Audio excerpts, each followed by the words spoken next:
friends, welcome to another movie breakdown from a Chinese perspective. If you are an Asian migrant growing up in a Western country, or if you're a Marvel fan, or if you like a bit of thrill horror, or if you're into sci-fi multiverse series, Everything Everywhere All at Once will give you everything all at once. On the outside, this movie is about your Chinatown auntie turning into a superhero, but on the inside, this Chinatown auntie is your mother, trying to understand you, reconnect with your dad, and forgive her own father while also finding her own life's purpose. Do you feel the relatability now? Despite touching really heavy topics like existential crisis, acceptance, forgiveness, and love, you barely notice the heaviness throughout the movie because really this is mostly a kung fu action movie, and that is the beauty of this movie. You're able to laugh and cry in this sci-fi setting through the hilarious comedy and kung fu fighting.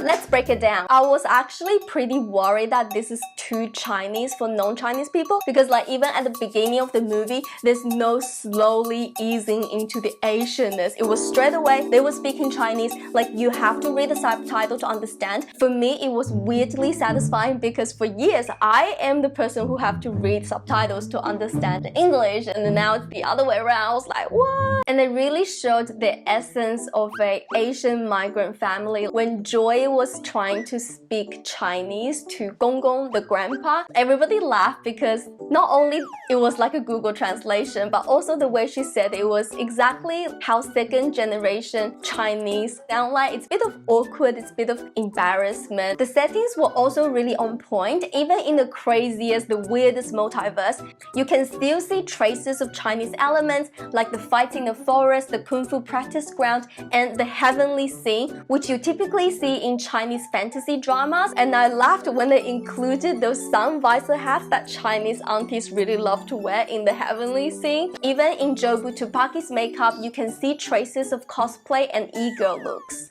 Ultimately, this movie is a family movie. It's about 3 generations coming together and find ways to reconnect. If you don't know, Evelyn's family is one of the typical Asian family with overwhelmed mother, deficient father, depressed kids, and demanding grandparents. Gong, the grandparents, thinks in the black and white right or wrong way, and Evelyn, the mother, while she really still resents her father for not approving her marriage, but she still puts on those superficial acts to try to please him. And the daughter, Jobu Tupaki or Joy, she seems rebellious, but really all she wanted was to feel accepted and understood in her family. And the movie centers around the mother-daughter relationship where the mother is the hero and daughter is the villain, which is really fresh to the eye, to be honest, because on the internet, thanks to us Asian kids, we have been portraying our parents as the evil villain on the internet. Sorry, parents. At first, Evelyn wanted to defeat her daughter, Jobu Tupaki, but after she found out that Jobu created the dark bagel, I know it's a bagel,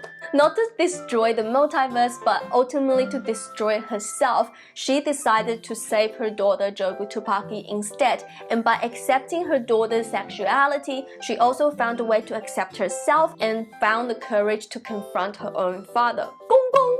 The directors Daniel Kwan and Daniel Shiner drew inspirations from the iconic movie The Matrix, so you'll be surprised if there's some deeper meaning behind the multiverse and the dark bagel. In the movie, both Evelyn and Jobu Tupaki struggled with being in many universes all at once, feeling a constant chaos and confusion. But really, Evelyn's life wasn't that different before she turned into a superwoman. She was constantly struggling between running the laundry store, managing the tax order, and taking care of her family. And really, we don't live in a world too far away from that as well. The multiverse symbolizes the distracted world we live in now, like every voice, every notification we get from our phone or in the real life or from our computer email is trying to pull us to different directions, trying to get us to feel something different. And this ultimately sacrifices our relationships and risk losing ourselves. The message is, if we try to do everything, be everywhere all at once, we'll become a self-destructive fate.